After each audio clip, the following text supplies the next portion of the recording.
structure generates enormous quantities of debris, often containing hazardous materials like asbestos and unexploded ordnance. The collapse of waste management system caused severe health impacts and long-term soil and water contamination. Munitions residue further contaminates ecosystems. Coastal ecosystems, terrestrial habitats and biodiversity are inevitably impacted by conflict, pollution and land degradation, further diminishing the natural heritage available to the Palestinian people. The attacks on Palestinian ecosystem have profound direct consequences for the Palestinian civilian population, impacting their health, food security, livelihood and cultural connection to the land, and leading to further displacement, aggravating the violation of Palestinian refugees' right to return. These human impacts are not uniform. They disproportionately affect women, children, farmers and fishers, the elderly, persons with disabilities and other disadvantaged groups. Cumulatively, these impacts severely undermine the prospects for sustainable development and the exercise of self-determination by both present and future generations of Palestinians. Mr. President, the activities of the United Nations, including UNRWA and those of other international organizations and third states are crucial, not only for immediate humanitarian relief, but also for assessing, mitigating and repairing this environmental damage. They play a vital role in providing safe water, restoring sanitation, supporting sustainable agriculture, clearing rubble and planning for long-term environmental rehabilitation. Therefore, Israel's obligation, as queried by the General Assembly, must encompass ensuring unhindered access and activities related to Palestinian-led environmental stewardship and rehabilitation. Continuing life-destroying hostilities, blocking the import of necessary equipment for water purification or waste management, or preventing access to damaged agricultural land for rehabilitation contravenes these obligations. The right to self-determination reinforces these obligations, bearing in mind that the environmental viability of the OPT is inextricably linked to the survival and future of the Palestinian people. The obligation at stake in these proceedings must therefore be interpreted and applied in a manner that recognizes and protects this vital connection. As indigenous people around the world understand all too well, for Palestinians, land is not merely property, but the very source of life, and its destruction goes to the heart of the prospect of a sustainable future. Mr. President, these considerations lead directly to the legal arguments concerning the nature and scope of the relevant obligations, which Professor Wawringa-Singh will now elaborate upon. I thank you, Mr. President and distinguished members of the Court, for your attention. And I'll ask you to invite Professor Wawringa-Singh to continue Vanuatu's submission. I thank Mr. Afman. I now invite Professor Margareta Wawringa-Singh to address the Court. You have the floor, Madam.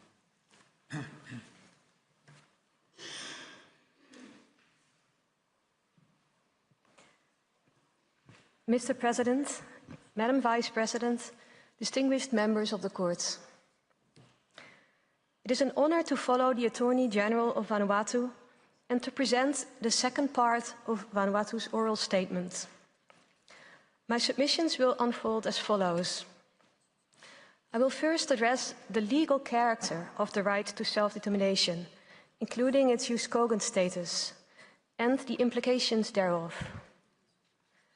Second, I will elaborate on the normative content of this right, submitting that it necessarily includes an ecological dimension with correlating obligations. Third, I will set out the legal consequences of breaches of these obligations. I will conclude by outlining how these primary and secondary obligations directly inform the answer to the question posed by the General Assembly and suggest specific points for the Court's clarification.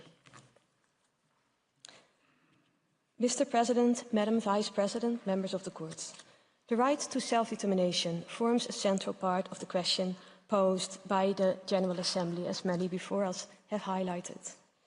And it is particularly important to the answer. First, its jus cogens status means that the right permits no derogation. Obligations flowing from it cannot be set aside by treaty or acquiescence. Second, it has interpretive implications. It requires that every treaty provision, every rule of custom, every general principle of law applicable must be interpreted to safeguard the Palestinian people's ability to exist on and with their land. Also, in practice, as this court has emphasized, the right to self-determination, and I quote, cannot be subject to conditions, end quote.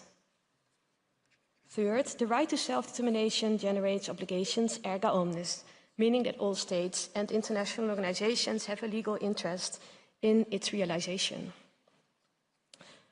This brings me to the fourth point, which concerns legal consequences. This point requires a bit more elaboration.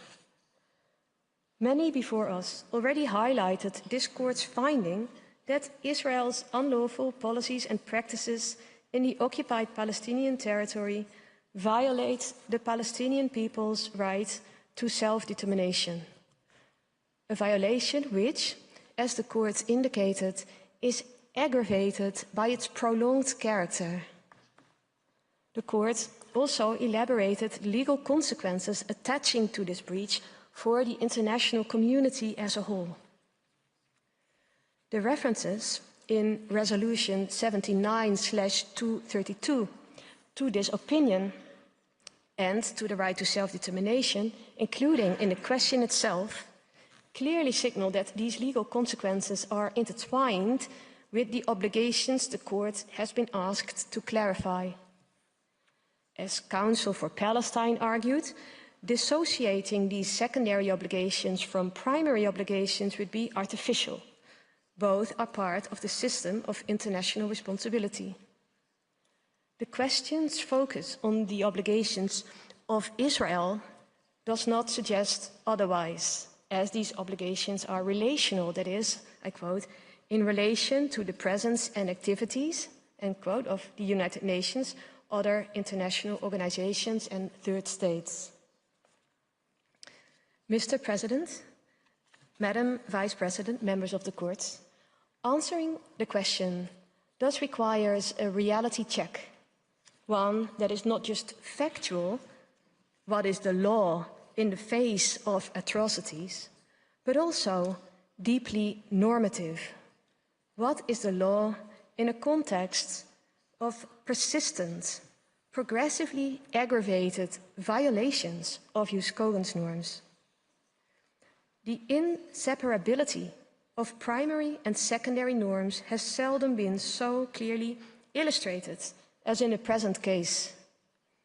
Here, imposing a firm separation between the two categories would create a type of alternative law, completely detached, not just from the real world and the facts before us, but from the normative reality of international law.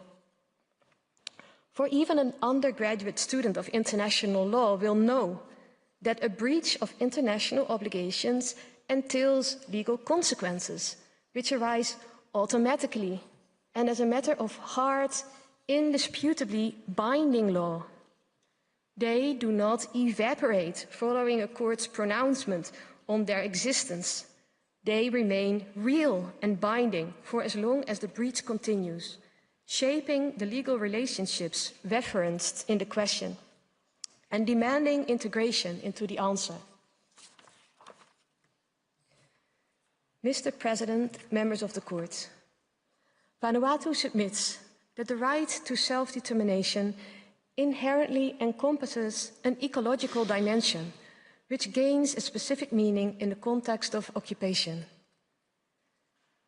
This dimension is rooted in each of the four elements of self-determination identified in the Court's 2024 opinion.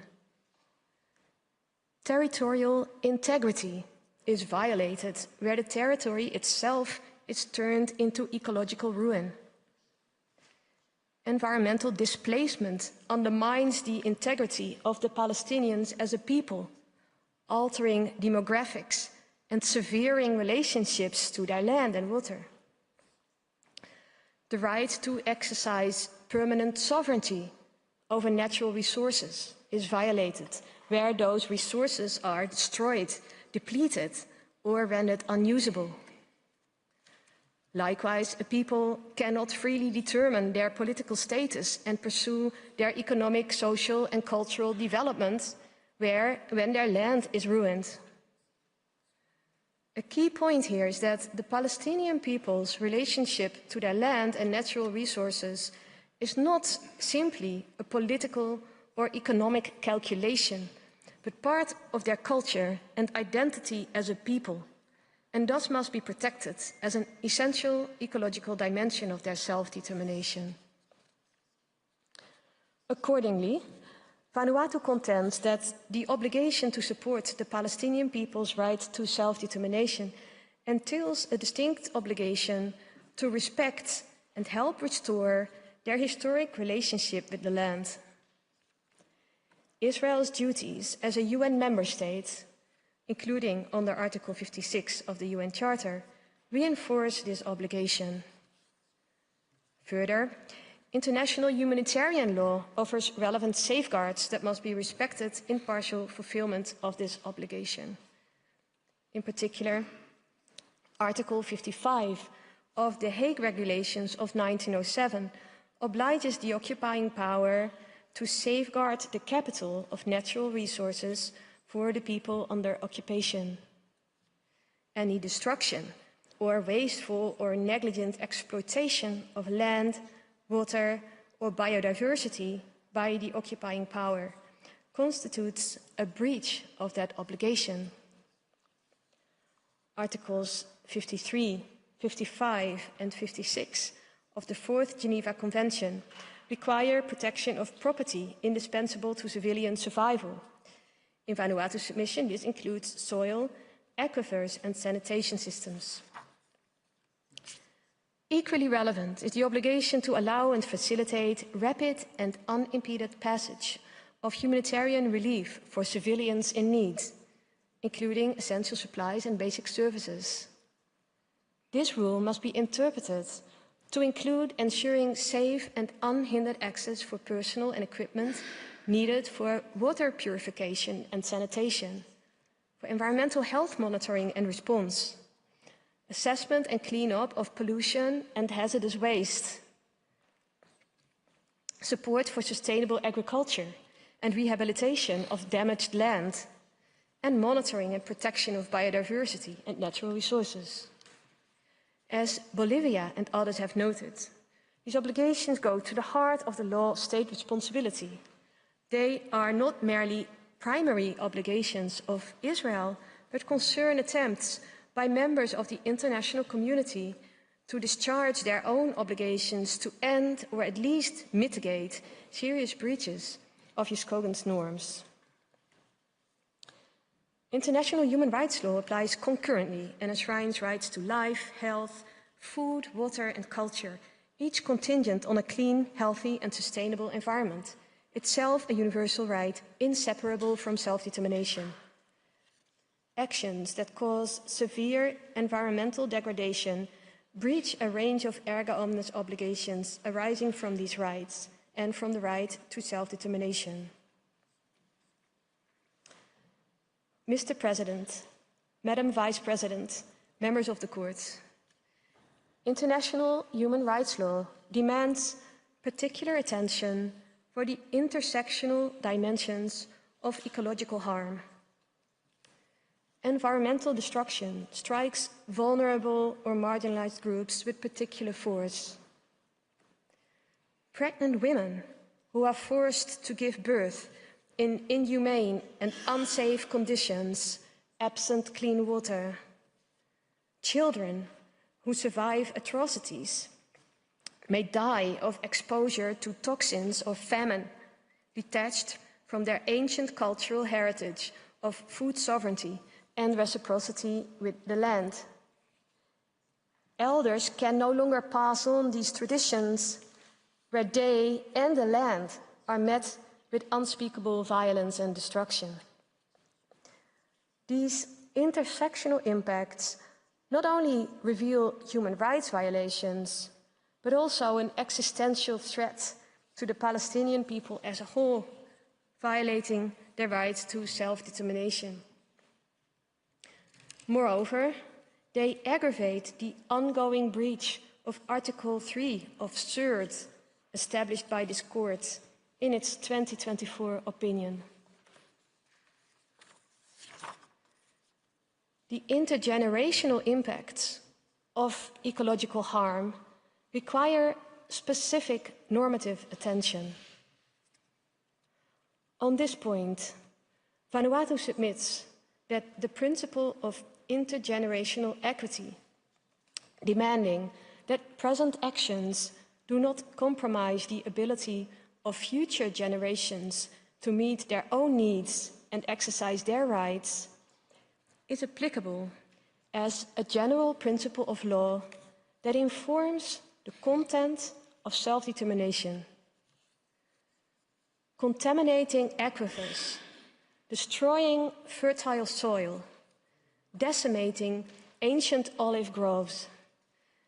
These actions constitute serious breaches of the right to self-determination, as they deny future generations of Palestinians the resources and healthy environment necessary to build a sustainable society and exercise their own right to self-determination.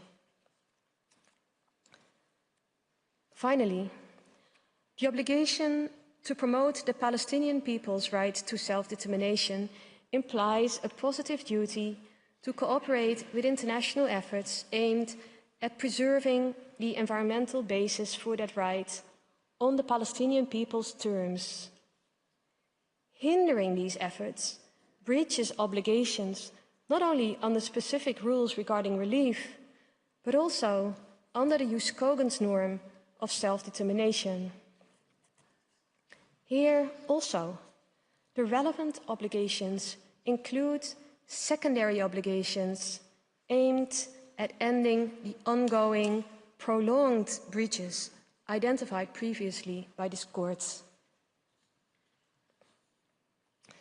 Mr. President, Madam Vice President, members of the court, the law of state responsibility is an indispensable part of the applicable law in the present proceedings. Allow me to briefly highlight the legal consequences relating directly to ecological integrity and self-determination. For Israel, cessation of the serious breach of the right to self-determination, including its ecological dimension, entails first and foremost an immediate end to the hostilities and working in good faith towards lasting peace in the region. Vanuatu calls on the court to articulate this duty of cessation in the clearest possible terms, thus safeguarding international law's integrity and leaving no ambiguities to be exploited as a pretext for the continuation of this serious breach. Naturally, cessation also requires restoring compliance with the full range of its international obligations protecting the Palestinian people and their territory, including obligations to facilitate and support the work of the UN, including UNRWA, acknowledged by the Security Council as the backbone of all humanitarian response in Gaza and irreplaceable in terms of capacity and mandate, as well as that of other international organizations and third states. Israel must make full reparation for the injury caused, including support for Palestinian-led ecological restoration and guarantee non-repetition. The promise embedded in reparation is captured in the work of Palestinian poet Fatwa Tukan, who wrote in 1967, I quote, "When the fallen tree rises up, the branches shall flourish, green and fresh in the sun, and birds shall return." End quote. For all other states and international organizations, the legal consequences include non-recognition of the illegal situation created by environmental destruction, annexation and forced displacement, not rendering any aid or assistance that would maintain that situation, such as licensing extractive companies or supplying equipment, including weapons, that enables environmental destruction, and cooperating, including through sanctions, embargoes, or other lawful countermeasures to bring the serious breach to an end. The United Nations must urgently consider modalities, economic, political, or otherwise, to secure compliance if Israel persists. Mr. President, Madam Vice President, allow me to summarize Vanuatu's submissions.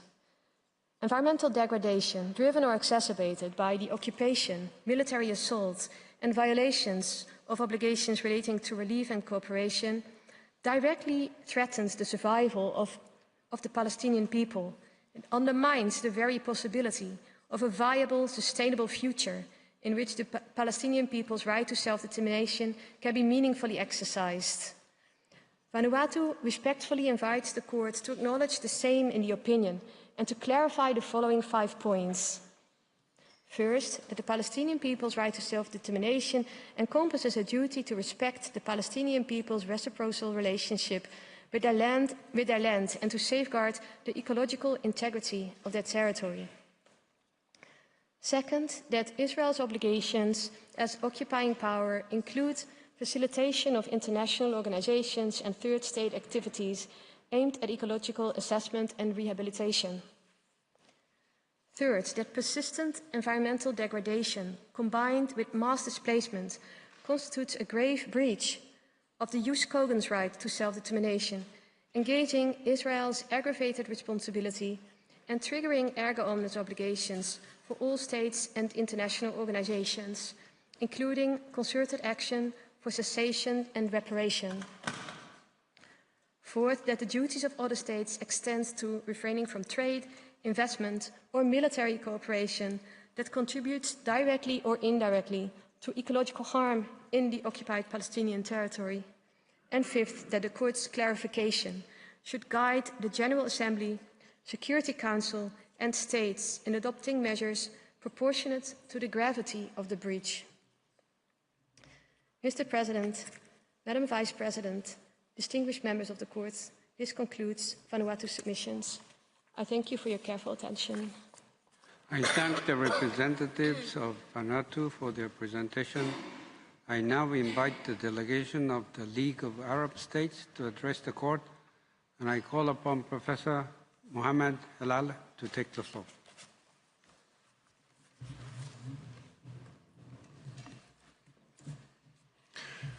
Mr. President, Madam Vice President, members of the Court, it is an honor to appear before you on behalf of the League of Arab States. And with your permission, I shall address the following 3 issues in our pleadings.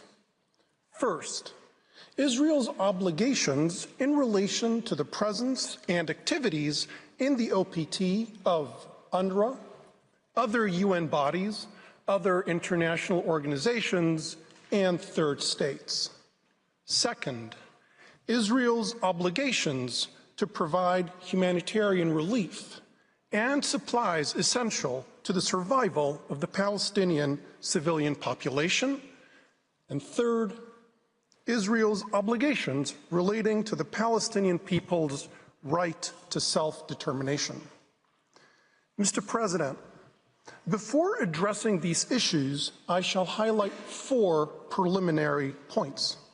First, the Arab League respectfully submits that in addressing the question before it, the Court should be guided by 2 core considerations. These are, first, the permanent responsibility of the UN for the question of Palestine. And second, the legal obligation of all states to support the right of self-determination of the Palestinian people. The activities of the UN and the OPT are not merely humanitarian operations that provide relief for a population living under occupation. Rather, the activities of UNICEF, UN Women, UNRWA, OCHA, and other UN entities in the OPT are a manifestation of the UN's permanent responsibility to promote the welfare of the Palestinians until the question of Palestine is justly and comprehensively resolved in accordance with international legitimacy. Moreover, assistance programs by third states and international organizations are not acts of charity for the benefit of a dispossessed people. Rather, humanitarian assistance and development programs and efforts such as the establishment of diplomatic relations with the state of Palestine are acts that uphold the duty incumbent on all states to take joint and separate action to support the right of self-determination of the Palestinians. Therefore, in answering the question before it, the court should not limit itself to applying specific regimes such as occupation law or UN privileges and immunities, but it should assess Israel's obligations and conduct against the backdrop of its duty not to obstruct the UN's discharge of its permanent responsibility for the question of Palestine, and its duty not to undermine efforts by third states and international organizations to support the self-determination of the Palestinian people. Second, Israel has no sovereign authority over, nor can it exercise sovereign powers in the OPT, including East Jerusalem. Accordingly, Israeli legislative or administrative measures that entail the exercise of sovereign authority or powers in the OPT are unlawful. This applies to measures adopted in relation to UNRWA on October 28, 2024. Third, contrary to Israel's written statement, sovereignty over the West Bank is not in abeyance. Sovereignty over the entire OPT is vested with the Palestinian people.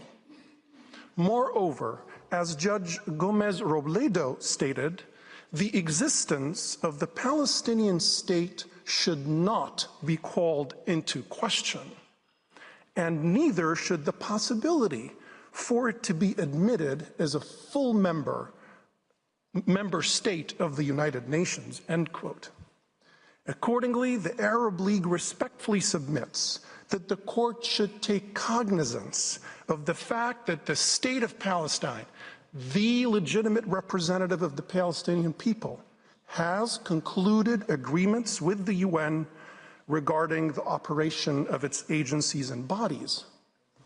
We also concur with the Secretary General that Israel must respect these decisions of the representative of the Palestinian people. Fourth, there is no jurisprudential justification to limit the scope of the court's opinion to Israel's obligations under primary rules of international law. The term obligations in the question referred to the court should be given its ordinary meaning. It encompasses obligations under both primary and secondary rules relating to consequences arising from internationally wrongful conduct.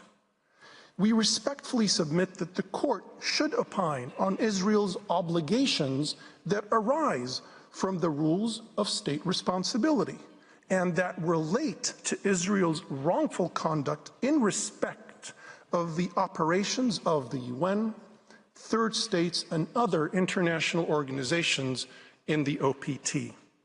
These obligations include the duty to cease wrongful conduct, the duty to guarantee non-repetition, and the duty to provide reparation for injuries caused by wrongful conduct.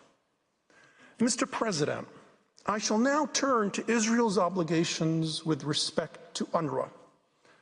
Many parties have already underscored UNRWA's indispensable role in the life of Palestine refugees. The applicability of UN privileges and immunities to UNRWA has also been emphasized by many participants.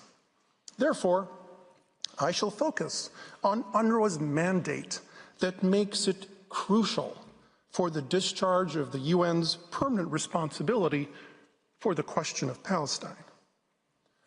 UNRWA is much more than a relief agency. UNRWA is the principal instrument by which the UN protects the right of return of Palestine refugees. It is not an exaggeration to argue that preserving the right of return is the agency's raison d'être. This is reflected in that General Assembly Resolution 302 that established UNRWA, cited paragraph 11 of General Assembly Resolution 194, which recognized the right of return of Palestine refugees. Subsequent resolutions renewing UNRWA's mandate reaffirmed paragraph 11 of Resolution 194, which confirms that the General Assembly recognizes that the principal objective of UNRWA is preserving the right of return. In addition to being a fundamental right of Palestine refugees, preserving the right of return is essential to protecting the right of self-determination. And the reason is simple. If Palestine refugees are denied their right of return, and if they are further displaced, dispersed, and dispossessed, the ability of the Palestinian people to exercise self-determination would be forever lost. And that is why UNRWA is indispensable. For decades, it has preserved the integrity of the Palestinians as a people. It prevented their dispersal and forced displacement, and it ensured that they remain on the territory in relation to which they are entitled to exercise self-determination. Furthermore, UNRWA is part of a legal and institutional regime that specifically protects Palestine refugees. This is reflected in Article 1D of the 1951 Refugee Convention, which excludes Palestine refugees from the protective mandate of the UN High Commissioner for Refugees. Accordingly, the Arab League submits that Israel is under an obligation not to obstruct UNRWA's work. This obligation is based inter alia on Article 2, Paragraph 2, and Article 2, Paragraph 5 of the Charter, and on Israel's obligation not to obstruct the UN's discharge of its permanent responsibility for the question of Palestine and its broader duty to respect the right of self-determination. These obligations are complemented by further undertakings by Israel. On May 6, 1949, during debates on Israel's admission to the United Nations, Israel's representative, Mr. Abba Eban, stated, quote, "We shall cooperate with organs of the United Nations with all the means at our disposal in the fulfillment of the part of the resolution concerning refugees." Israel also assured the General Assembly that, quote, "The settlement of frontiers, the internationalization of Jerusalem, and the Arab refugee problem would not be regarded as within the domestic jurisdiction of Israel," end quote. These statements constitute unilateral declarations that created legal obligations for Israel in relation to the right of return of Palestine refugees. Mr. President, I shall now turn to Israel's obligations in respect of other UN bodies and other third parties operating in the OPT. And again, instead of repeating arguments made by other parties, I shall address claims raised by Israel in its written statement and arguments made by other parties in their oral statements, especially relating to the applicable law and the content of Israel's obligations under humanitarian law. I will begin with the legal status of and the law applicable to the Gaza Strip. Israel contends that as relates to the Gaza Strip, quote, it is the law of armed conflict, and in particular, the law on conduct of hostilities which applies. This is incorrect. First, civilians are generally entitled to the protections enshrined in the Fourth Geneva Convention whenever they find themselves in the hands of a hostile power. The commentary on Article 6 of the Fourth Geneva Convention is unequivocal. Quote, the relations between the civilian population of a territory and troops advancing into that territory, whether fighting or not, are governed by the present convention. There is no intermediate period between what might be termed the invasion phase and the inauguration of a stable regime of occupation. No loophole is left, end quote. Second, it is a fact that Gaza is subject to Israel's belligerent occupation.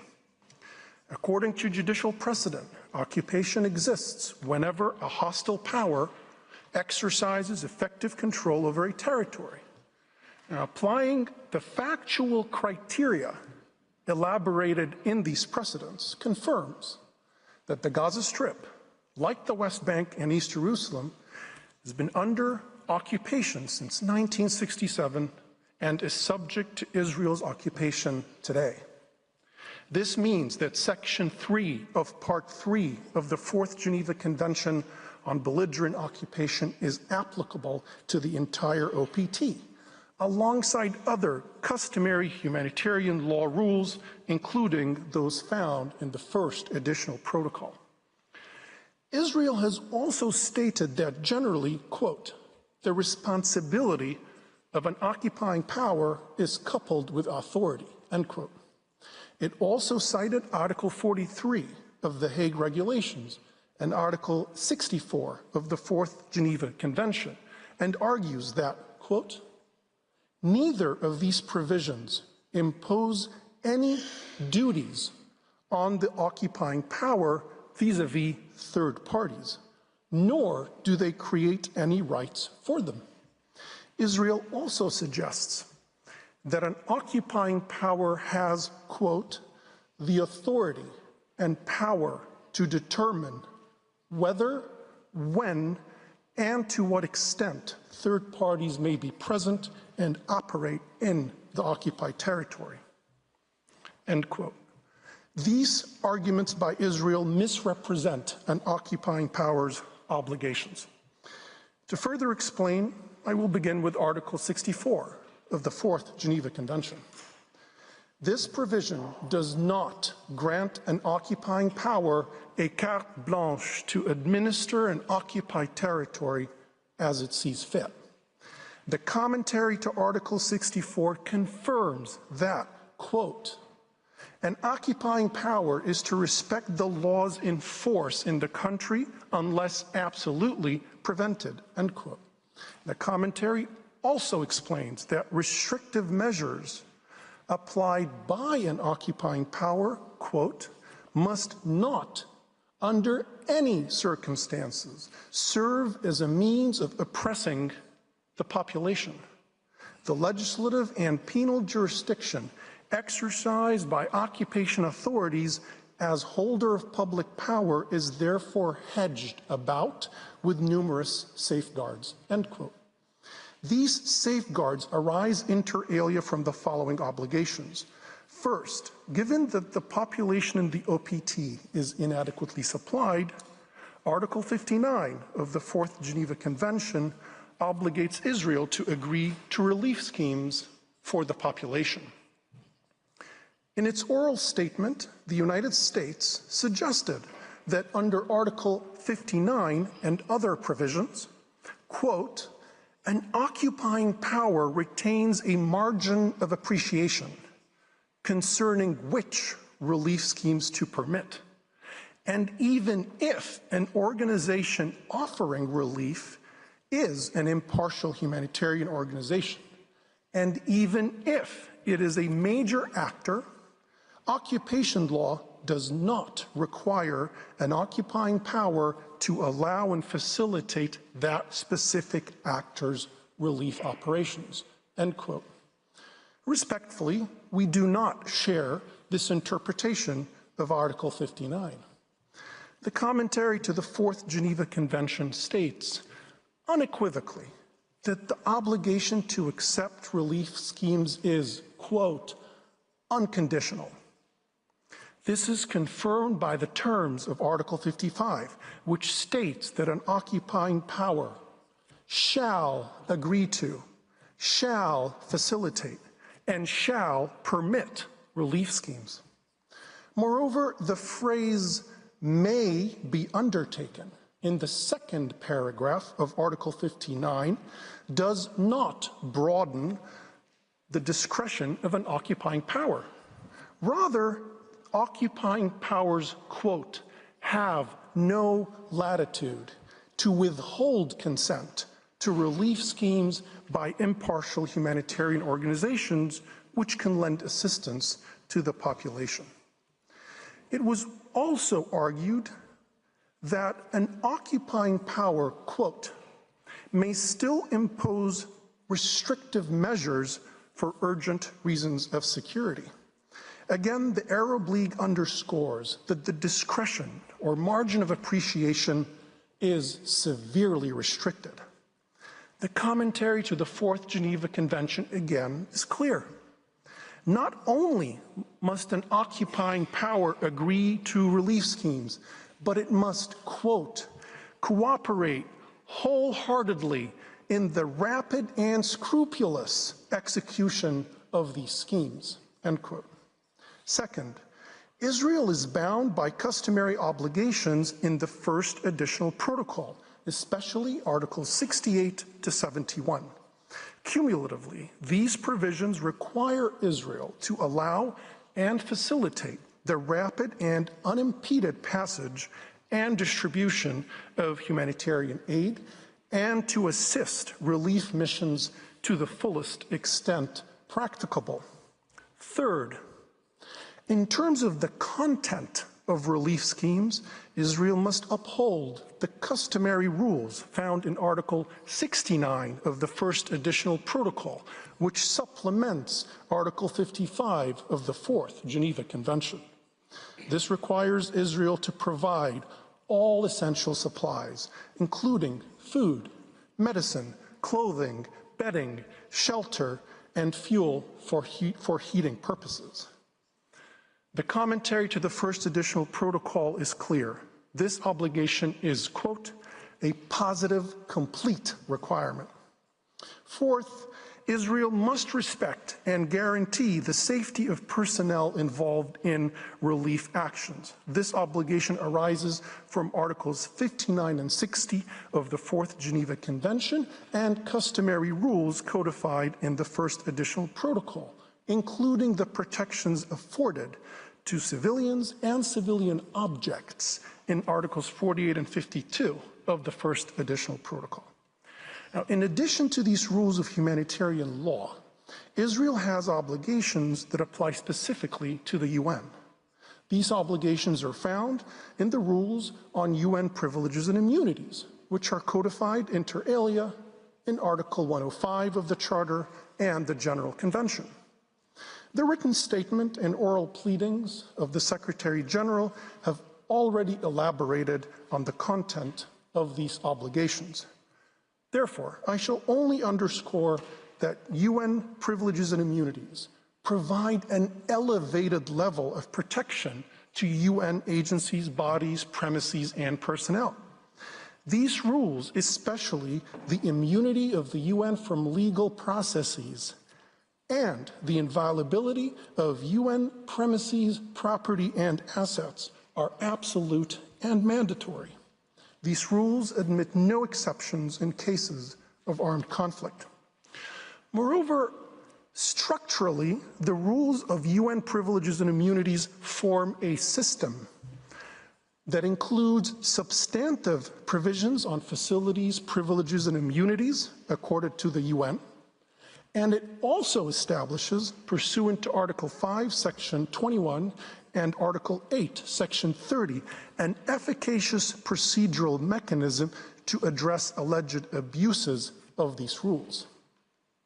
This merits viewing this system of rules in terms similar to those employed by the court in the Tehran hostages case to characterize the regime of rules of diplomatic law.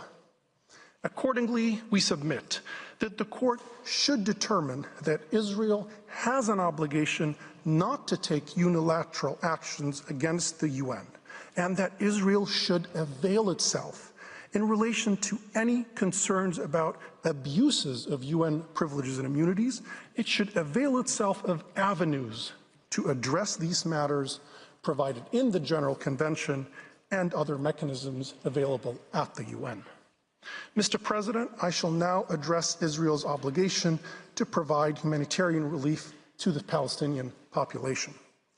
In this regard, I respectfully draw the court's attention to an opinion authored by 9 leading Israeli jurists who affirmed that Israel is under a positive obligation to, quote, actively ensure that the local population has sufficient access to the supplies needed for survival.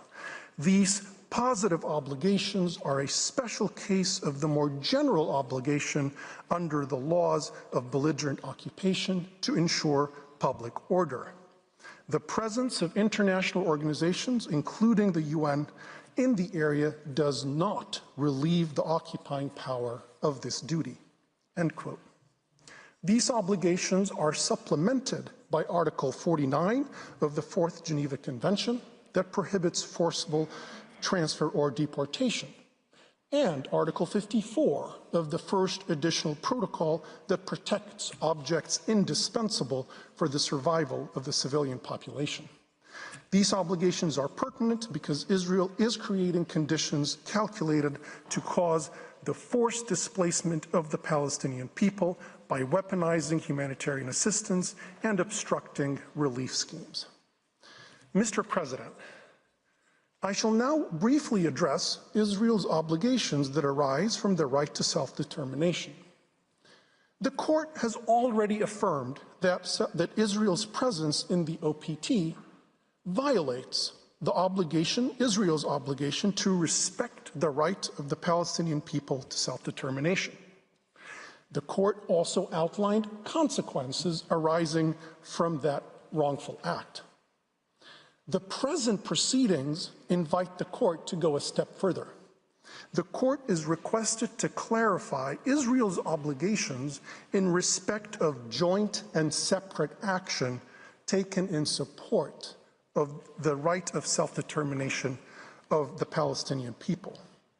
And in addressing this question, the point of departure should be Vice President Sebutendi's observation, quote, without the right to self-determination, the entire international legal order would crumble.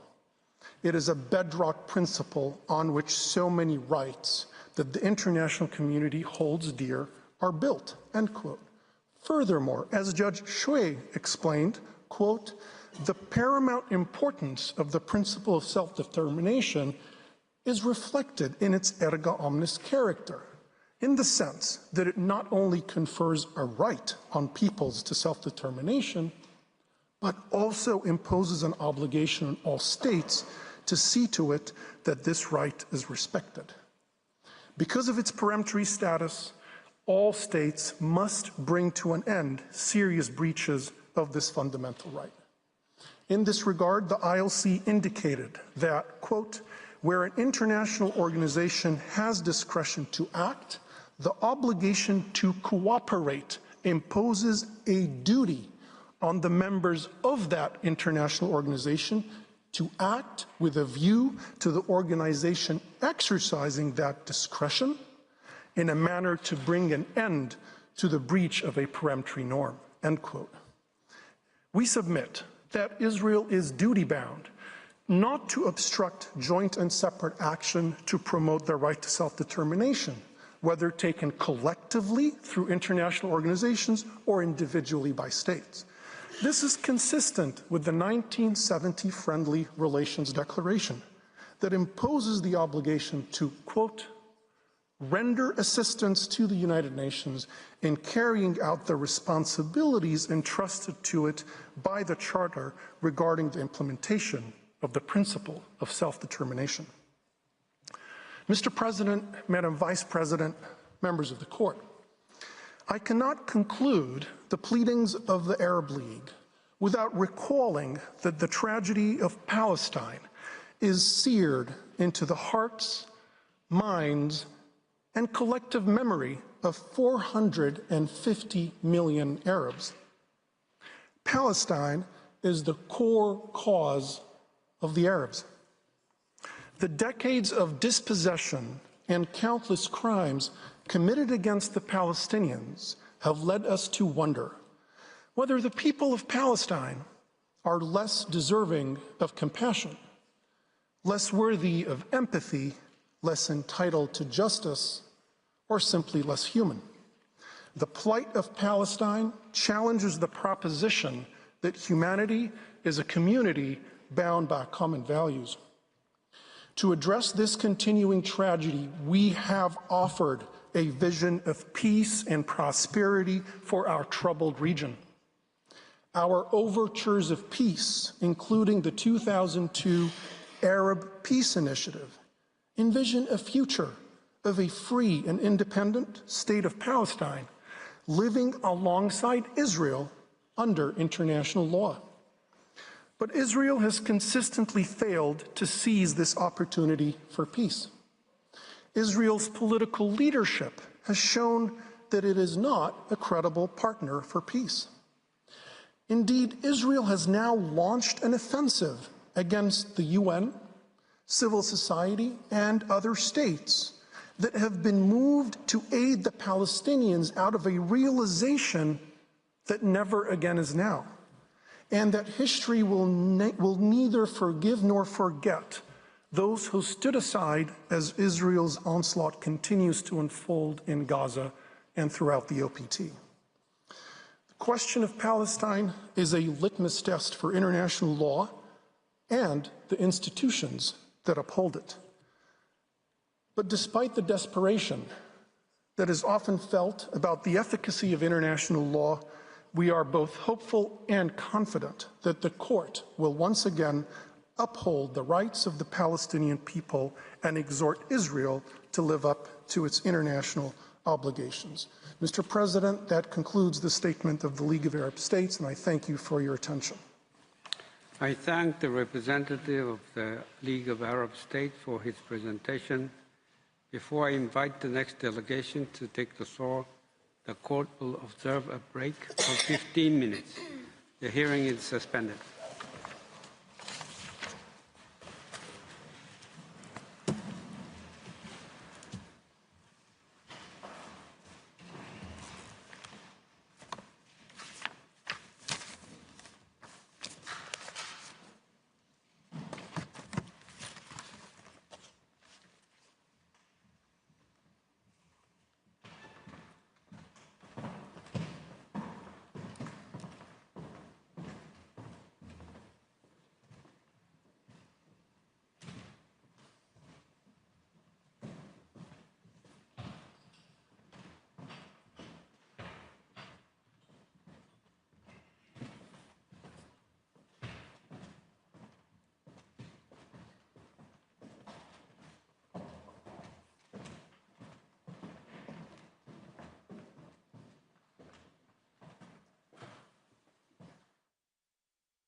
Please be seated.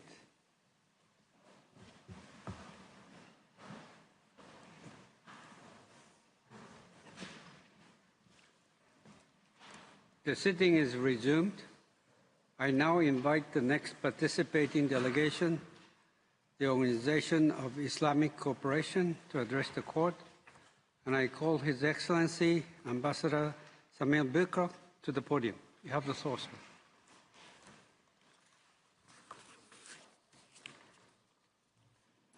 Mr. President, distinguished members of the court, I have the honor of appearing before you on behalf of the Organization of Islamic Cooperation to express the confidence we place in your High Court so that through the advisory opinion requested you may enlighten the General Assembly in its task.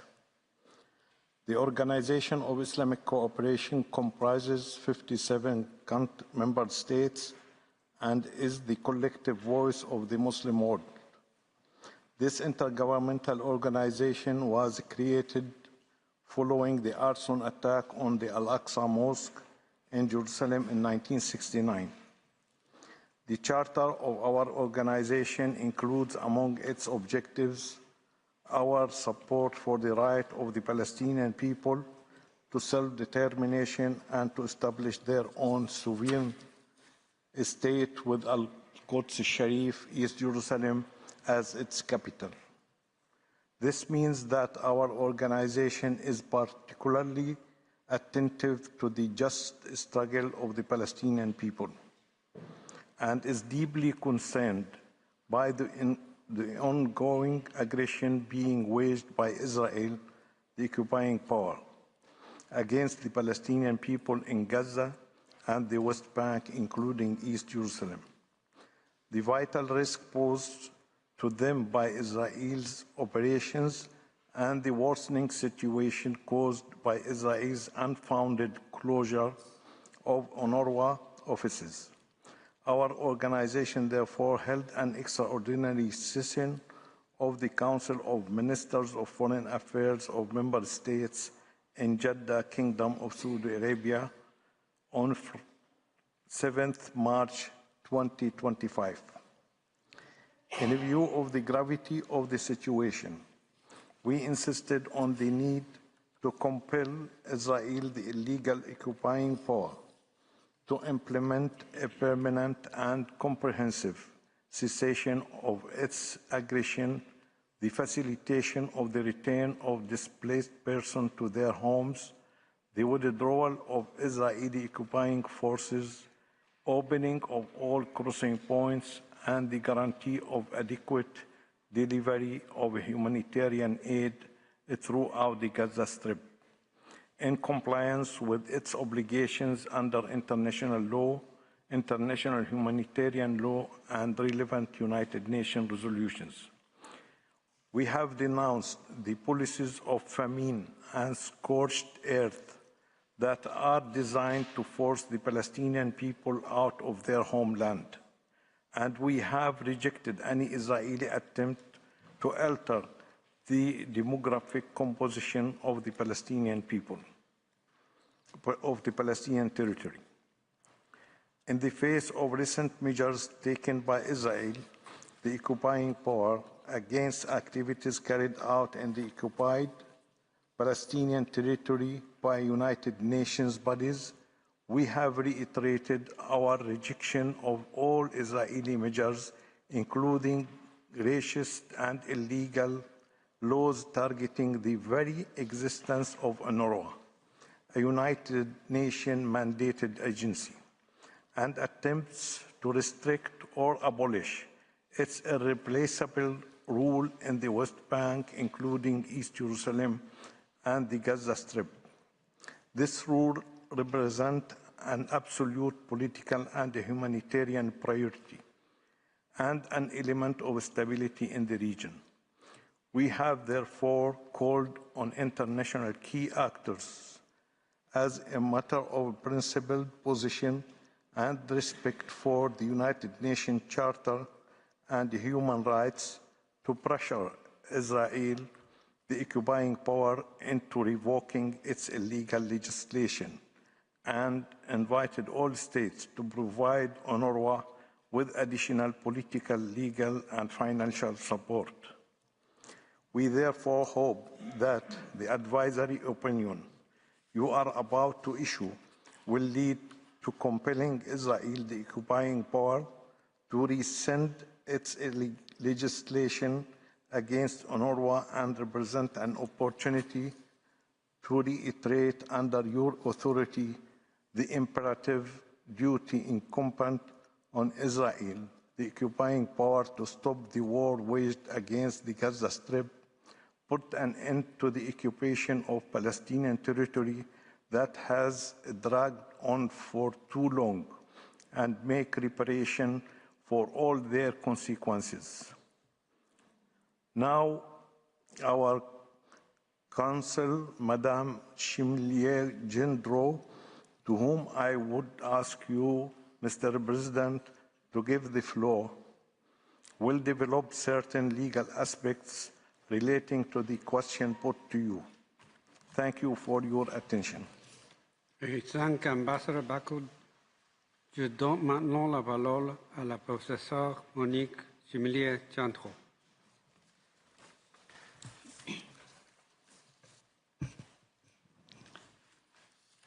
Monsieur le Président, Mesdames et Messieurs les juges, c'est un honneur pour moi de me présenter devant vous au nom de l'Organisation de la coopération islamique.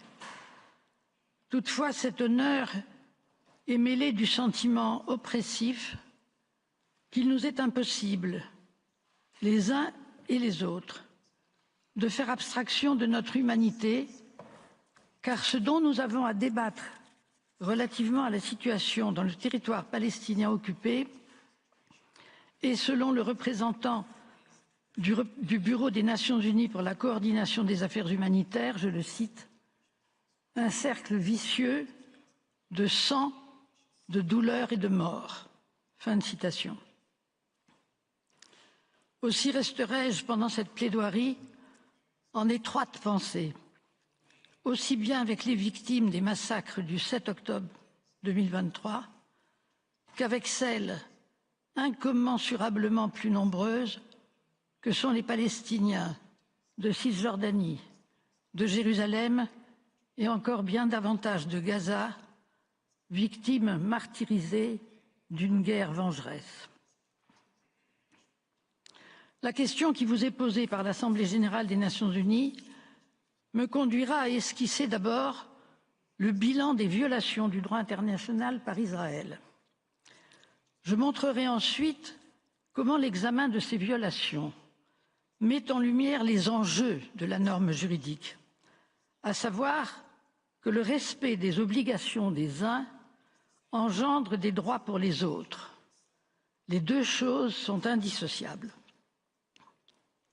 Or, en transgressant ces obligations, Israël entrave les droits d'un peuple au point de programmer la mort de celui-ci.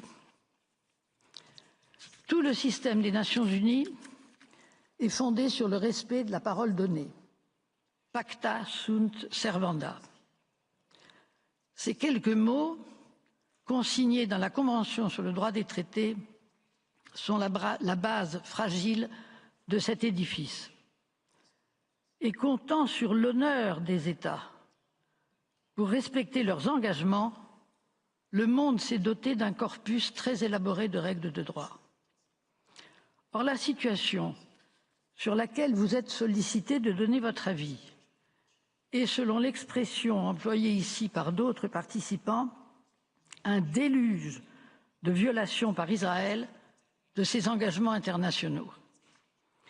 C'est ainsi que les mesures illégales prises par lesquelles la Knesset a décidé de la fermeture des bureaux de l'UNRWA ne sont que le point d'aboutissement d'une longue série de violations antérieures et ouvrent par elles-mêmes la voie à d'autres violations plus graves encore. Précisons ici ces trois temps dans les transgressions par Israël du droit international. Le premier temps a commencé dès la création d'Israël.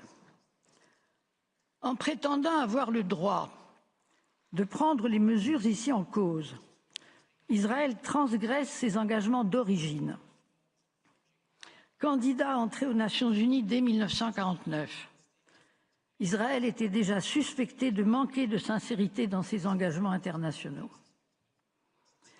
C'est pourquoi l'Assemblée générale a exigé de cet État qu'il donne avant son admission la garantie qu'il respecterait la charte et toutes les obligations qui en découlent.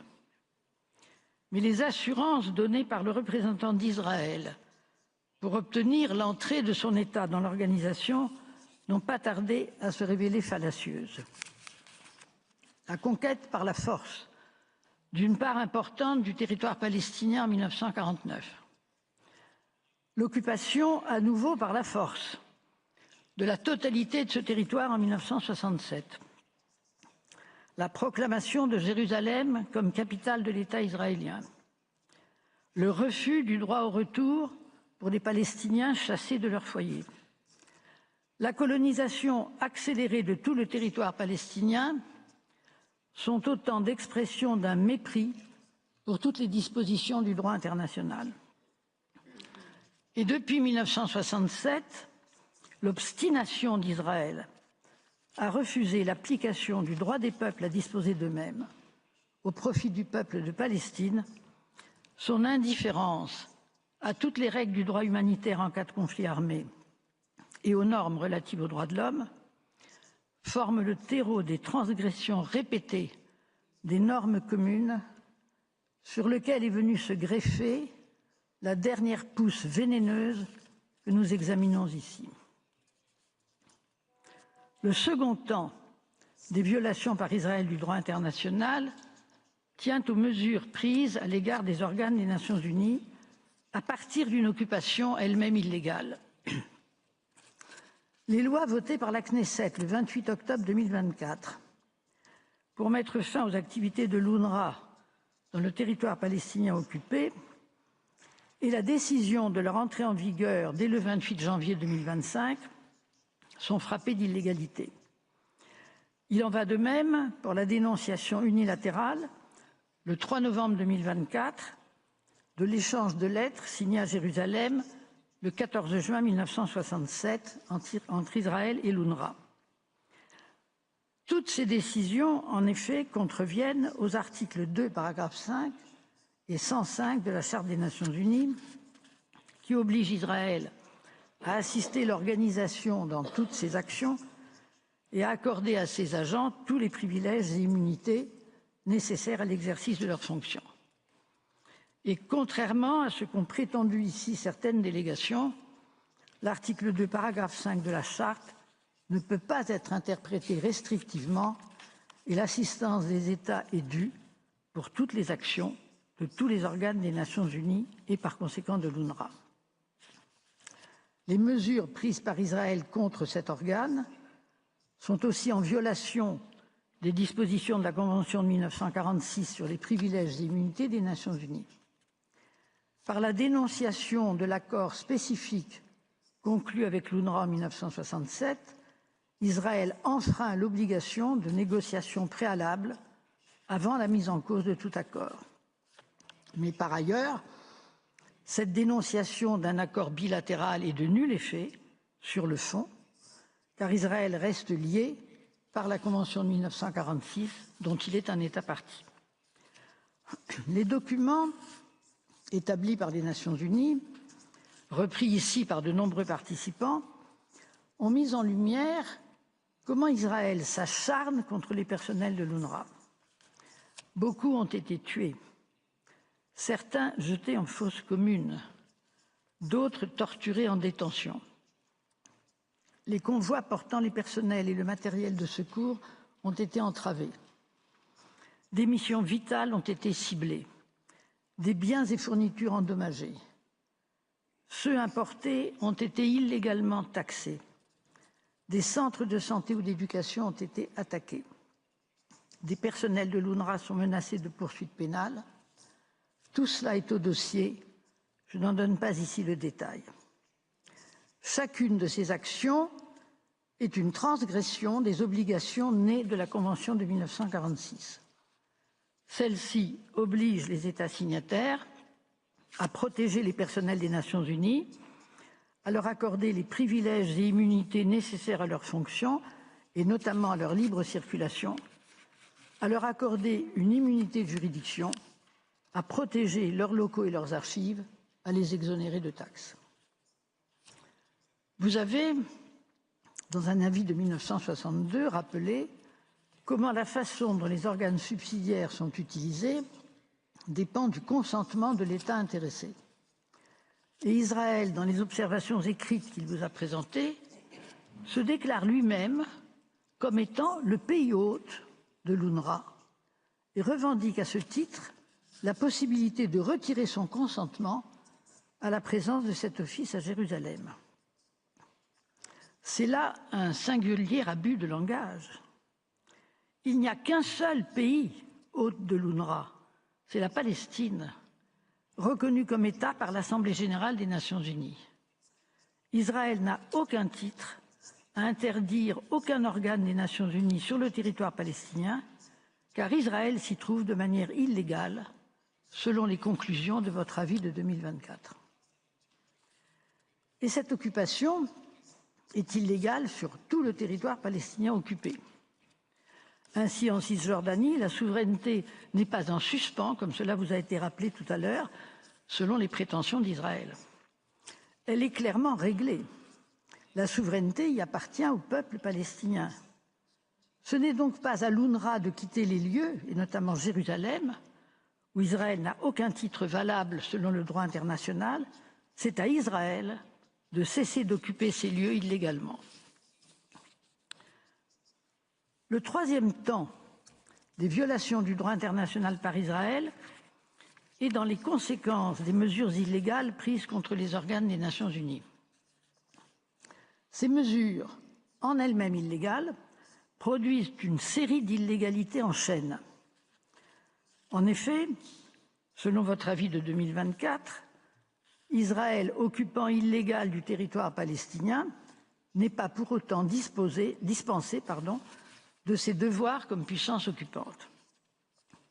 Lié par la 4e Convention de Genève du 12 août 1949 et les protocoles de 1977, Israël se doit de protéger le peuple palestinien, de mettre à l'abri des combats les blessés et les personnes civiles, de protéger les hôpitaux ainsi que les personnels hospitaliers et les convois transportant des blessés et malades, d'assurer les soins et l'éducation des enfants, de garantir l'approvisionnement de la population en vivres et en médicaments, et lorsque la population d'un territoire occupé est insuffisamment approvisionnée, d'accepter les actions de secours en faveur de cette population. Les références précises de ces obligations ont été données dans les observations écrites. Je ne les reprends pas ici. Aucune de ces obligations n'est respectée par Israël. J'en viens maintenant à ma seconde partie, les enjeux humains vitaux des mesures ici contestées. Les violations par Israël de ses obligations dans le territoire palestinien occupé ont des conséquences tragiques. En effet, la présence de l'UNRWA et les activités de cet office au service des réfugiés palestiniens, qui forment l'écrasante majorité de la population de Gaza, avaient permis jusqu'ici d'éviter que cette population ne soit décimée. Ce que donne à voir désormais l'interdiction faite à l'UNRWA de poursuivre ses missions, ce sont les conséquences des transgressions auxquelles se livre l'occupant illégal sur les droits des Palestiniens. Les droits proclamés sont toujours abstraits. Ils ne deviennent concrets que dans les relations entre sujets de droit. Et l'envers des violations massives de toutes ces obligations par Israël est concrètement dans le déni des droits, de tous les droits des Palestiniens.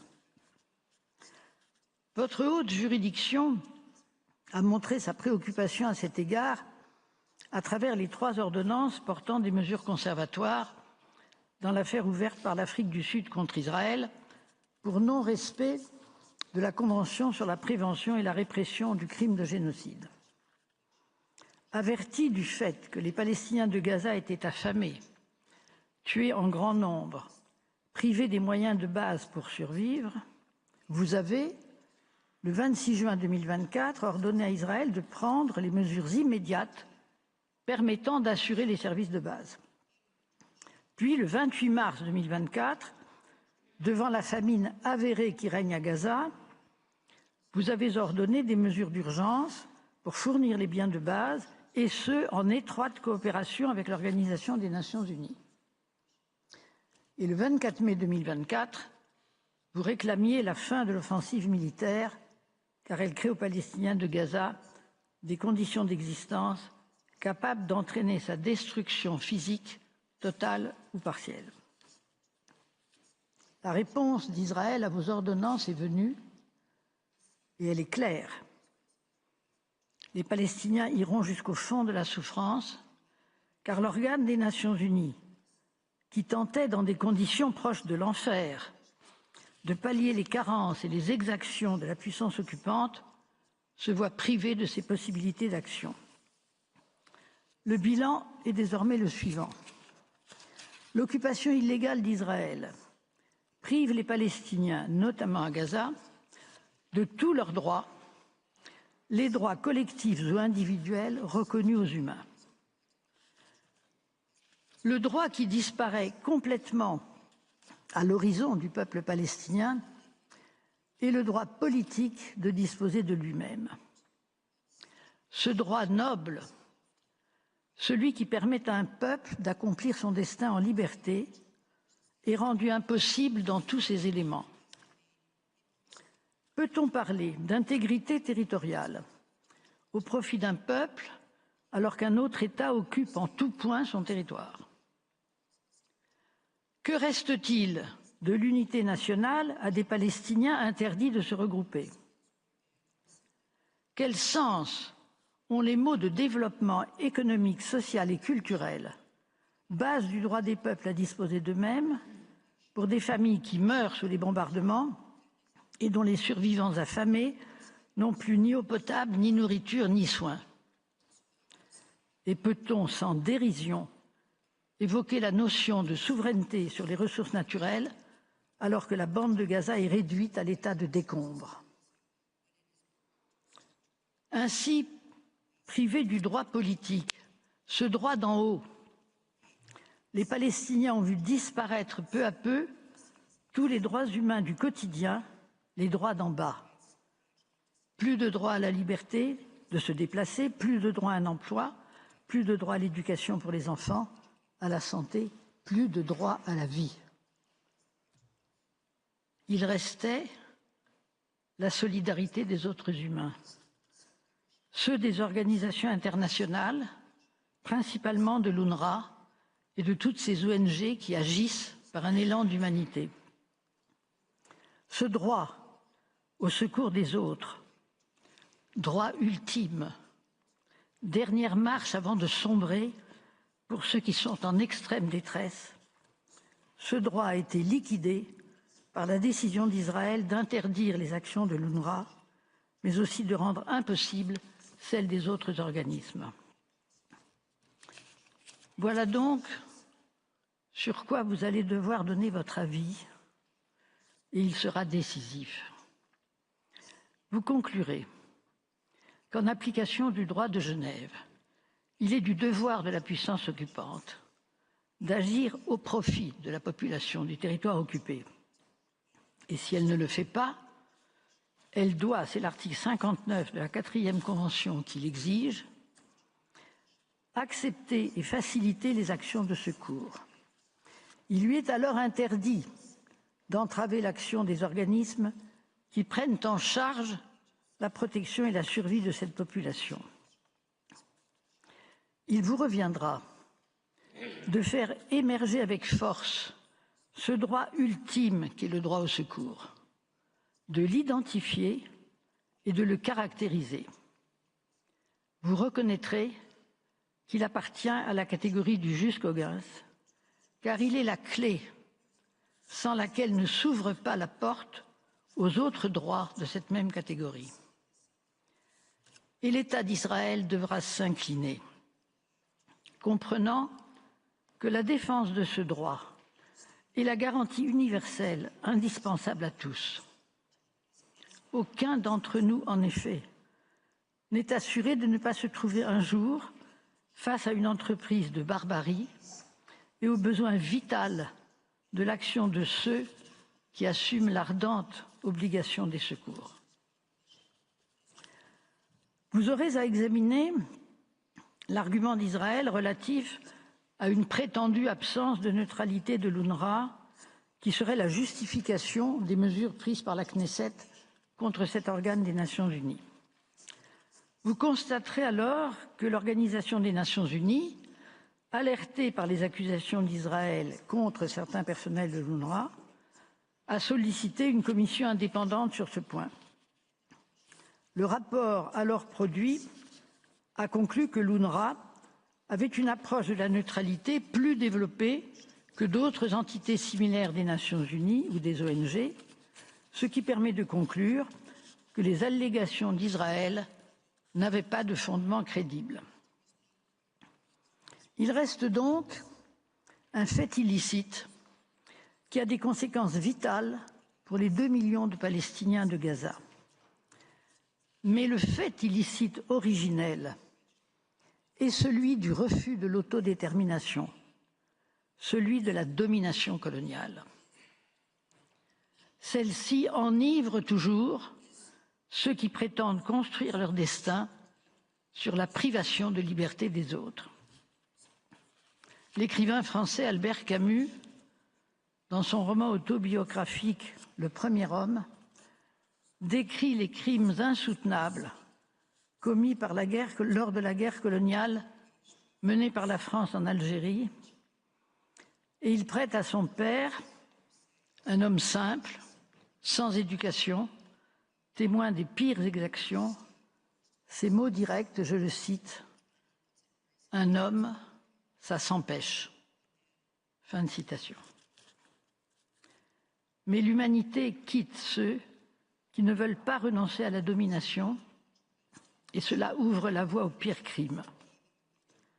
Sans doute devons-nous rester ici dans le cadre de la question posée par l'Assemblée générale des Nations unies, à savoir quelles sont les obligations d'Israël en ce qui concerne la présence et les activités des organisations internationales et des autres États dans le territoire palestinien occupé.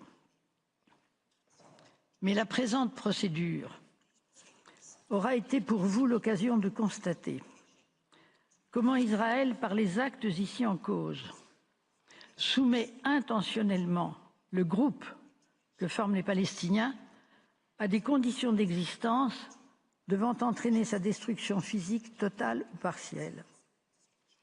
Il y a ainsi, de la part d'Israël, passage d'un risque accru de génocide, comme vous vous en inquiétiez dans votre dernière ordonnance, à une réalité dont les éléments constitutifs vous ont été exposés ici.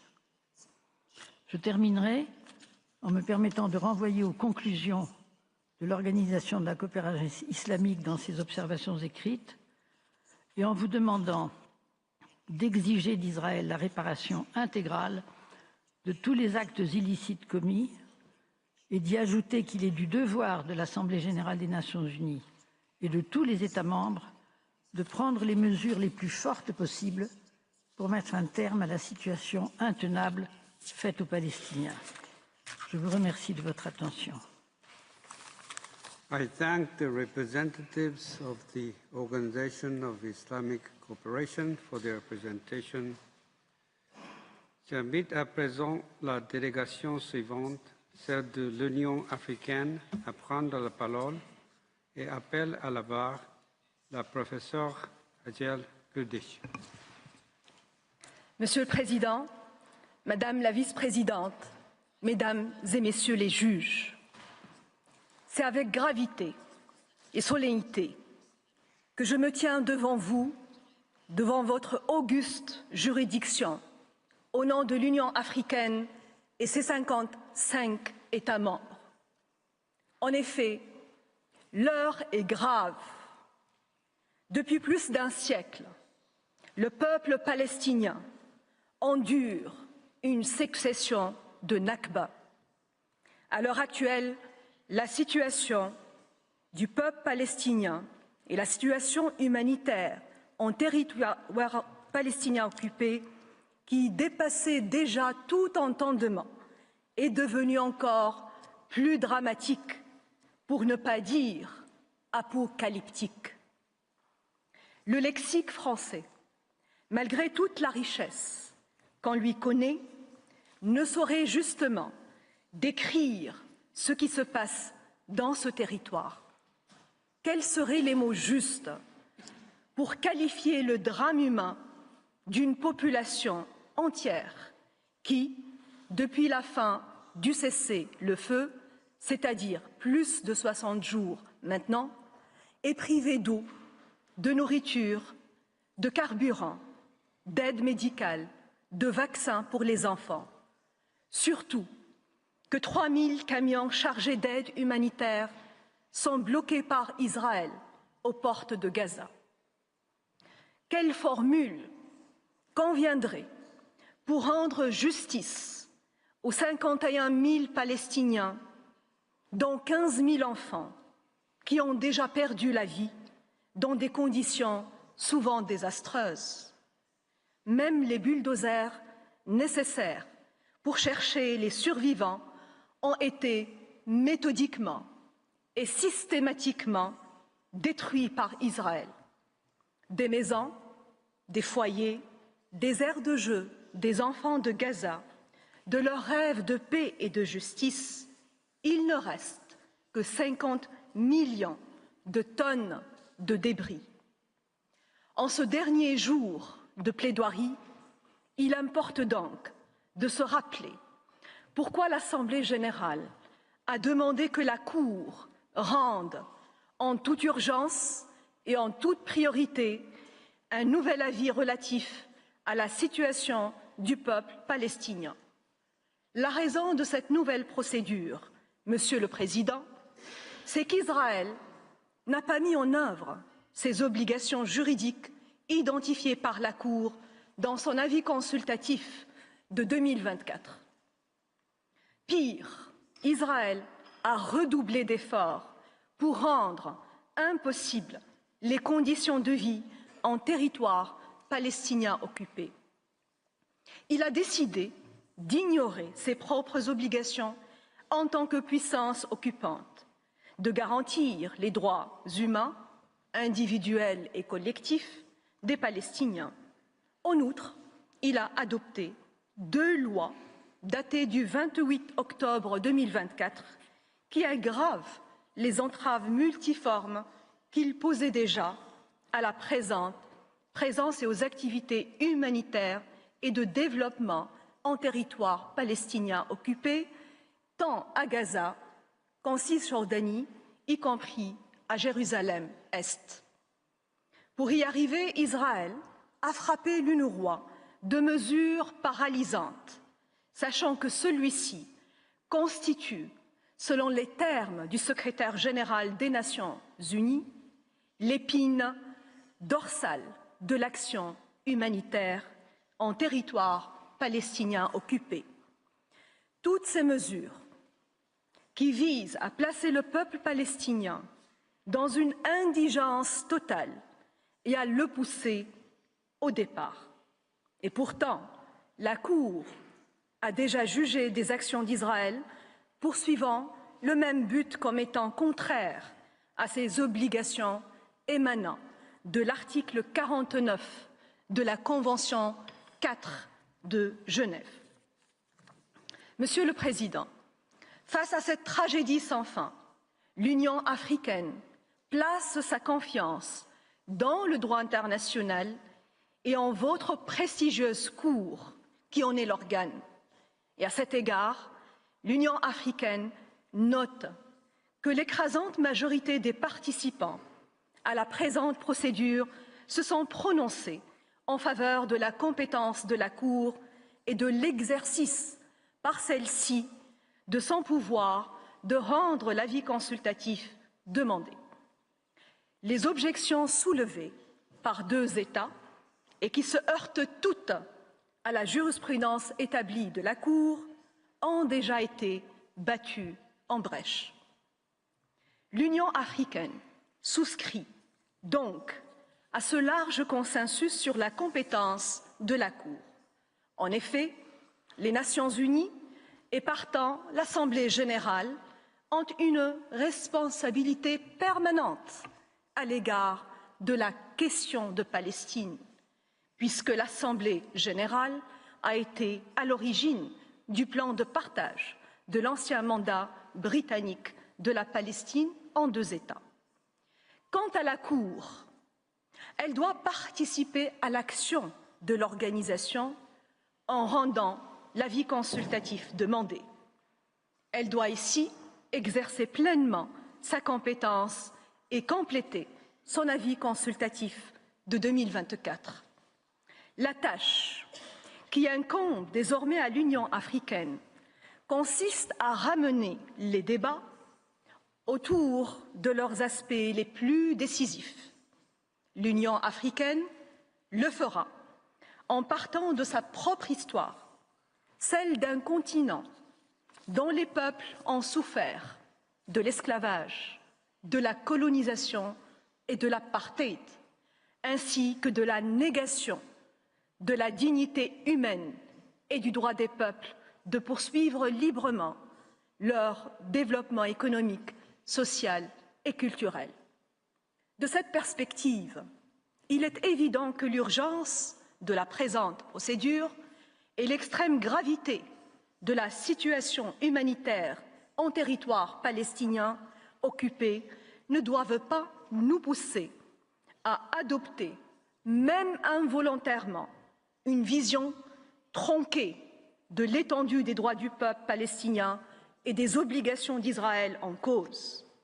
En effet, la question posée par l'Assemblée générale ne porte pas seulement sur la fourniture sans entrave de l'assistance humanitaire au peuple palestinien par des tiers. Elle requiert plus largement que la Cour se prononce sur les obligations d'Israël de respecter les droits humains des Palestiniens, y inclut les droits du peuple palestinien à l'existence et à ne pas être privé de ses moyens de subsistance. Elle invite également la Cour à se prononcer sur le droit du peuple palestinien au développement économique, social et culturel, ainsi que son droit à jouir des avantages de la coopération et de la solidarité internationale. La plaidoirie de l'Union africaine s'articule comme suit. Je clarifierai en premier lieu les contours de l'obligation d'Israël de fournir pleine assistance aux Nations unies dans toutes leurs actions en faveur du peuple palestinien. Puis, je vous inviterai, Monsieur le Président, à passer la parole au professeur Mamadou Ebié, qui explicitera en deuxième lieu les obligations d'Israël en tant que puissance occupante, y compris celles en vertu des droits humains et des droits des peuples. Et en dernier lieu, il démontrera que les considérations de sécurité invoquées par Israël et de certains États sont inopérantes. Monsieur le Président, je passe maintenant à l'examen des obligations d'Israël en tant que membre des Nations unies. Quelques participants soutiennent qu'un État qui aurait des griefs contre un organe des Nations unies serait libéré à la fois des obligations découlant de sa qualité de membre et de l'obligation de respecter les privilèges et les immunités de l'organisation. Telle est l'essence de l'argument consistant à formuler certains reproches contre l'UNRWA pour refuser de lui prêter la pleine assistance requise par l'article 2, paragraphe 3 de la Charte et de respecter ses privilèges et immunités. Pourtant, ni le droit international coutumier, ni la Charte des Nations unies ne contiennent de règles permettant aux États de s'extirper unilatéralement des obligations inhérentes à leur qualité de membres des Nations Unies, en prétextant l'existence de griefs à l'encontre de ces organes. Et pour cause, ces obligations ne sont pas des obligations réciproques dues aux organes de l'ONU. Elles ne sont donc pas assujetties à l'exception non adimpleti contractus, ou ce qu'on appelle l'exception d'inexécution. Il s'agit plutôt d'obligations erga omnes partes, dues à tous les États membres en vertu de l'article 2, paragraphe 2 de la Charte. Par conséquent, les griefs portés par Israël à l'encontre de l'UNRWA ne sauraient le libérer de ses obligations en vertu de la Charte et du principe pacta sunt servanda à l'égard des membres des Nations Unies. Et l'Union africaine ne les examinera donc pas davantage.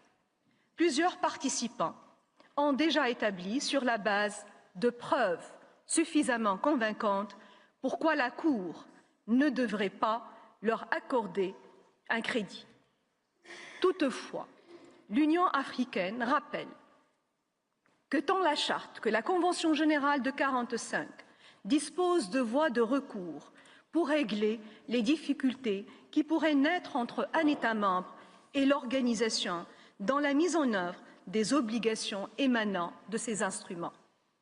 Israël doit donc emprunter ces voies de recours et mettre fin à ces mesures unilatérales et arbitraires.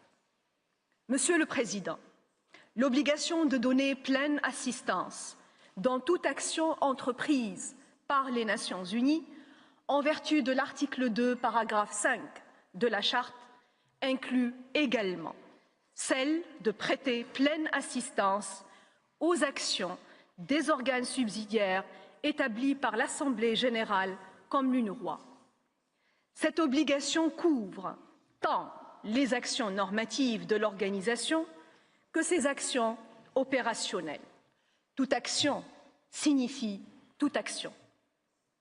Dès lors, il importe peu de distinguer ici les actions qui sont prescrites dans des résolutions obligatoires en vertu de l'article 25 de la Charte et celles qui le sont par des résolutions ayant force de recommandation.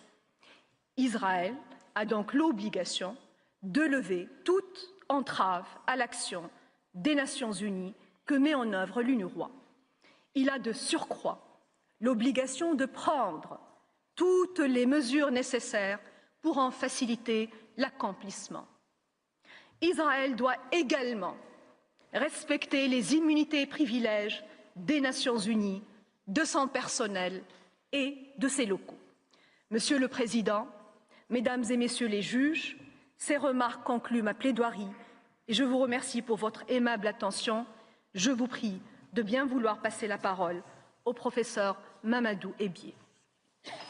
Je remercie la professeure Grudish. I now invite Professor Mamadou Ebié to take the floor.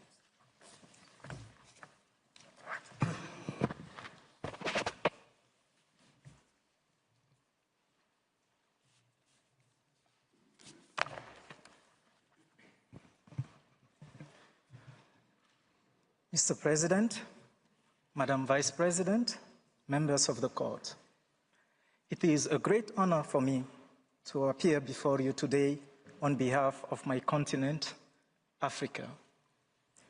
Today's proceedings concern one of the most pressing moral questions of our time, yet one where the voice of international law and that of the African Union remain crystal clear. Israel must respect the collective and individual rights of the Palestinians. As announced by the Legal Counsel, I will first establish that Israel's obligation as an occupying power extend beyond the law of occupation. I will then demonstrate that the security concern invoked by Israel cannot affect the enjoyment by the Palestinians of their human and people's rights because of the very nature of those rights. Mr. President, Israel's obligation as an occupying power go beyond those enshrined in the 1949 Geneva Convention and in the 1907 Hague Regulation. Indeed, the corpus of the law of occupation has evolved significantly since the conclusion of these instruments.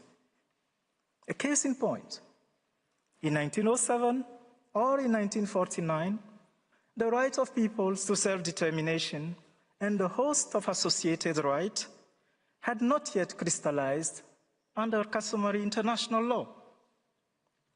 The twin international covenants were not yet adopted.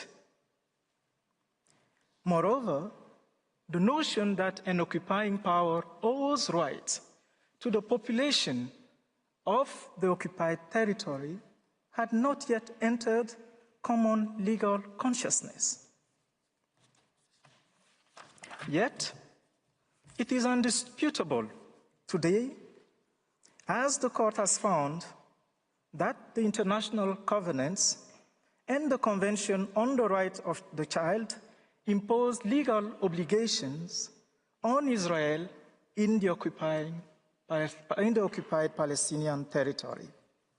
It is equally indisputable that Israel is subject to the obligation to respect the Palestinian people's right to existence, to self-determination, and to economic, social, and cultural development.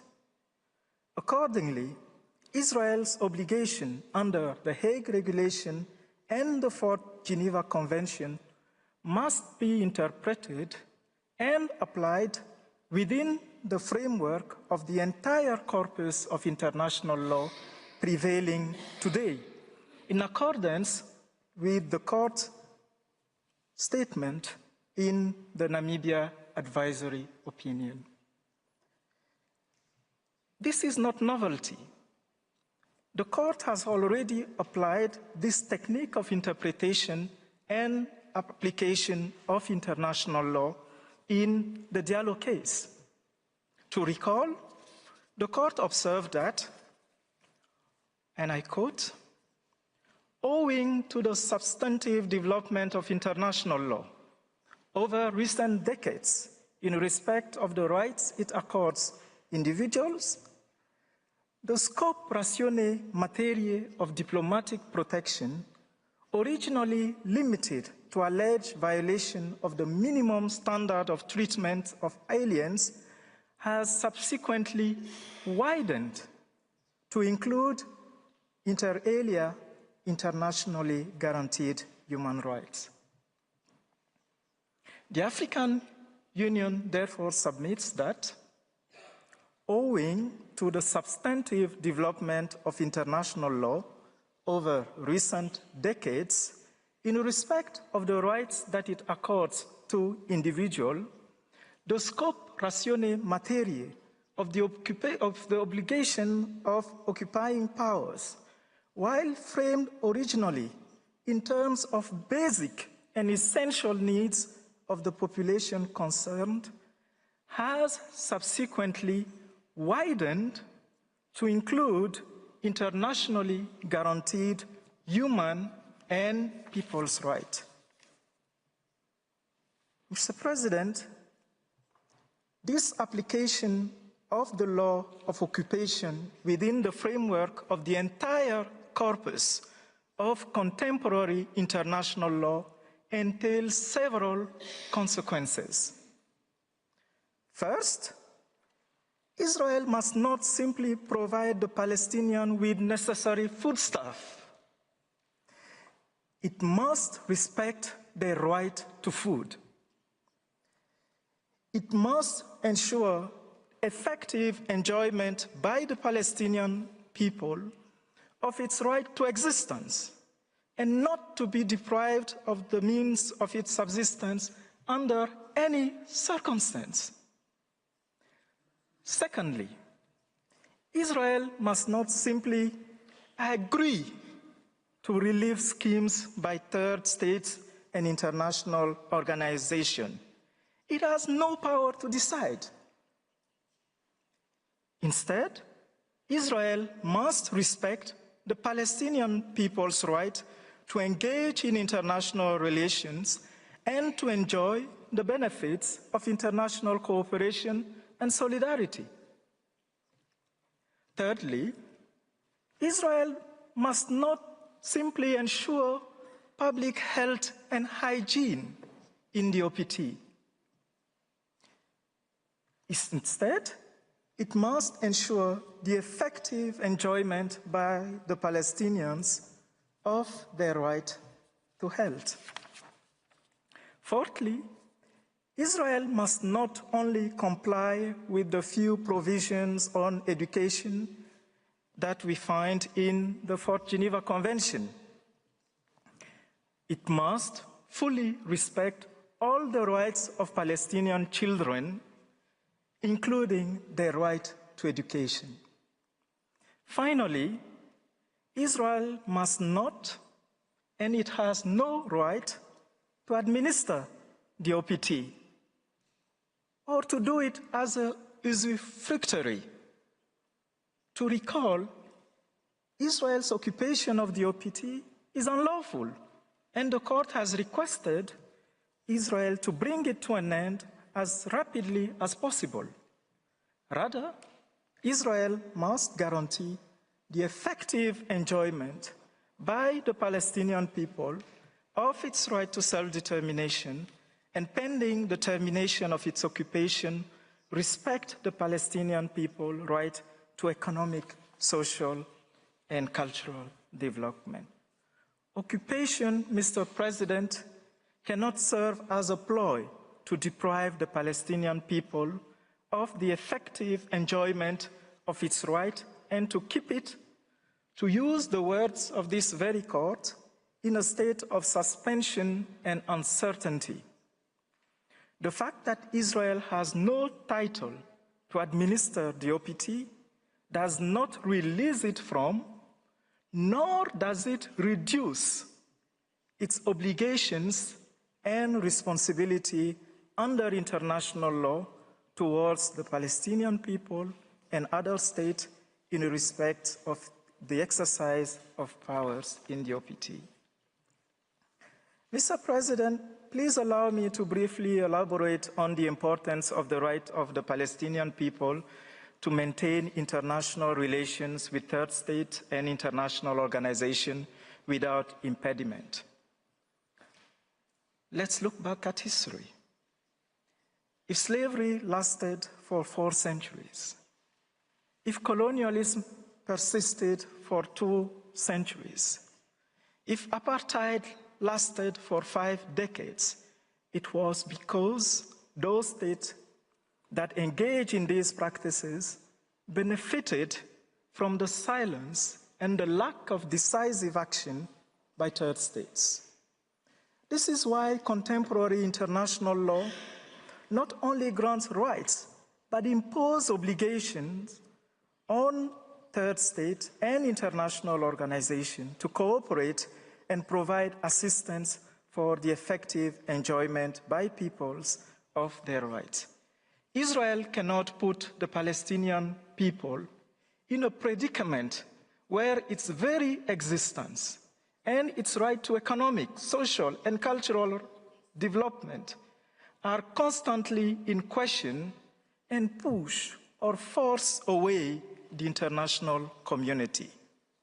As an occupying power, it must remove all impediment to the conduct by third states and international organizations of diplomatic relations with the Palestinian people and facilitate all actions to support them in the enjoyment of their individual and collective rights.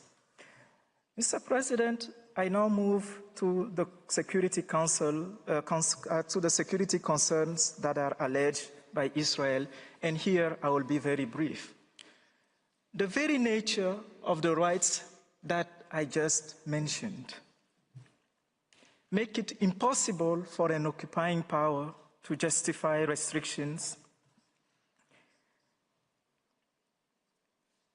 It is impossible to condition the right of a people to existence, its right not to be deprived of its means of subsistence, its right to self-determination, or to economic, social, and cultural